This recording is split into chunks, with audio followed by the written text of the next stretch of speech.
How to switch Gemini to Google Assistant. Hello everyone, welcome to this channel. I'm Emily and I'm here to help you out today. So without any delay, let's get started. So first of all, go to the settings of your device and then scroll down to the Google app option over here. So just tap on Google.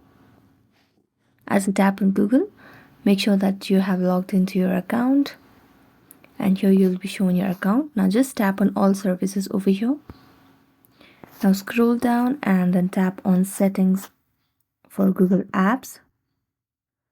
Then tap on search, assistant and voice at the very bottom. After that, just scroll down and tap on Google Assistant over here.